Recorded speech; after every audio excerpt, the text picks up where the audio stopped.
Welcome to Conversations with Andrew, where we aim to discuss everything to do with 21st century learning. For those that don't know, Edge is on a quest to design the future of learning, and we believe that how and why we learn is as important as what we learn.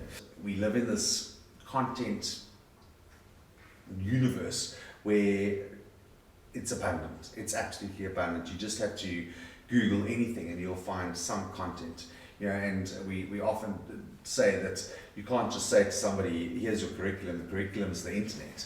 There's this kind of overabundance of information or overabundance of content, and how that's actually damaging in a way to deep and meaningful learning. So it introduces this concept of purposeful content. So it's purposefully created for that particular course, and not just for the course, but for the actual outcome that you're trying to learn in the context of that overall curriculum design. So maybe we could just chat a little bit about purposeful content. Yeah, in e-learning environments, content, is it king still?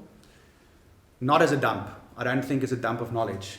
It's got to be meaningful, like you said. Okay, do you agree? I mean, it is.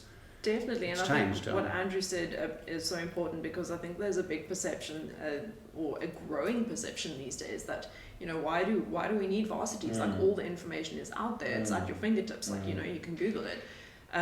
But I think what people often forget is that we don't know what we don't know, and humans are so governed by their biases and confirmation biases, and I'm going to search for information that confirms what I think is true or what I know to be true. Yep. Or I'm going to search for information that I already have sort of a framework for.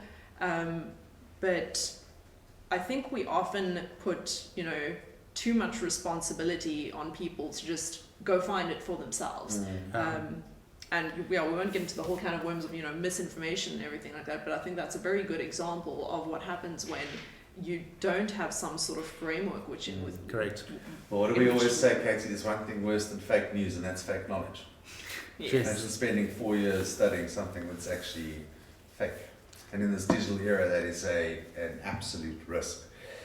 Yeah, I think it's fascinating how content is going to be used as a vehicle for knowledge creation, because you touched on it earlier about numbers of people enrolling for higher education, or what people's perceptions are and views of higher education.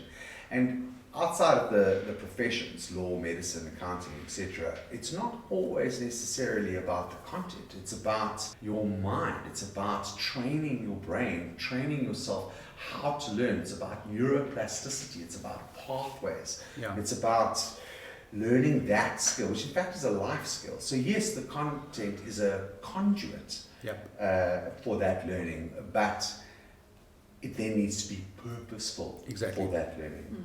Yeah, exactly. If you're sitting so let's take an example of when the first e-learning courses came out. People had let's call it the learning management system, and it was, welcome to this course, here's a PDF.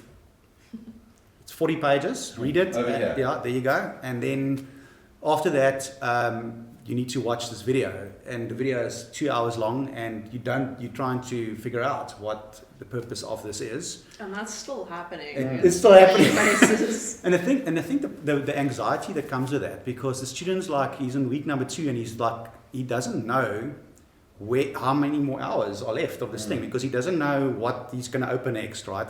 So with purposeful content, it also comes in, is your videos, that you put in your platform accessible and congestible? You can't have, it's short and sweet, come to the point, give them something to do afterwards, have an interaction, so that the meaning making is meaningful and purposeful. I think also, if we think back to varsity, I'm sure a lot of us had to purchase a whole lot of textbooks, and sometimes even more than one for one subject, and you end up using a few chapters per book, but you've had to spend so much money on various books just so that you can sort of piece together something that makes sense from all the different works. Absolutely. And it's just, again, not purposefully designed. What if you could have all of that in one space? I think one other thing that's also with the overabundance of content is the whole debate about local content.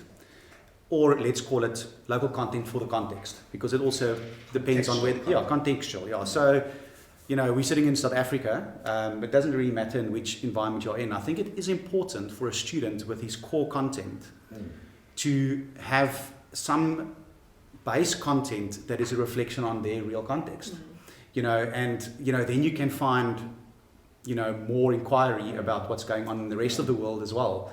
But I think that the internet is full of what's going on in the rest of the world. But, it's the core content that I'm looking at. We're looking at some of our content, in like our events management content, for example. All the case studies are about running events in South Africa, at soccer stadiums in South Africa, at, that type of thing. So the same with institutions where we do their content for them, where it's their content. Very often, the actual core content sits on contextualized content. I mean, it ties into Merrill actually a little bit. So if you think about it, sort of demonstration, application, integration, like to integrate it into your own life, you've got to have it contextualized. And it's all based on a problem-centric exactly, approach. which is a real world problem. Exactly. Absolutely. So it really does tie up. I'm going to just conclude this last question because I think it's quite important. Just in Edge's digital coursebook comp space, we have a feature or a tool, the contextualized messaging tool. So we discussed the group messaging, Katie, and then we discussed, okay, we've actually got, how do we now relate that to this purposeful content? And this is what the contextualizing allows us to do. It allows the student and the teacher or facilitator to have a conversation on a specific piece of content that they've identified in the course book. Maybe we could just expand that a little. Yeah, I really love this tool. I mean, as someone who typically takes screenshots of PDFs and things on screen and then uses the highlighting tool and the little snipping tool to sort of try to identify what I'm about to talk to you about. The contextualization tool is very cool because what basically happens is you highlight the snippet of text within the course book. So whether it's a paragraph, a phrase, a sentence, whatever it is that you would like to discuss or have a question on, and you can then anchor a message to that contextualization, which you then send to the community space. So it looks almost like on WhatsApp if you had to reply to a message and you can still see the original message at the top. So that contextualization is anchored to your very message, and then the recipient can actually click on that contextualization and it'll take them to the place in the textbook where that content is. Exactly. So and then you can have a thread, so you can have like a threaded conversation then on that piece of content. Yeah. Exactly. So for me, it really is nice that it cuts out the middleman. I can, exactly what I'm talking about, and I think for an instructor as well. For instructor, very much so. I mean, sometimes that one student that started taking over the teaching role at some point had an anchored message on it was just before a video, and she was saying, guys, go have a look at this video at 3 minutes and 15 seconds. They've got a nice example there. And then somebody came back and said, no, that makes sense to me now. I see they're also discussing that in exercise 1.3 in transaction this. And another student said, I found it in this one as well. Now the whole community has solved this problem with the video. To be. Yeah, exactly.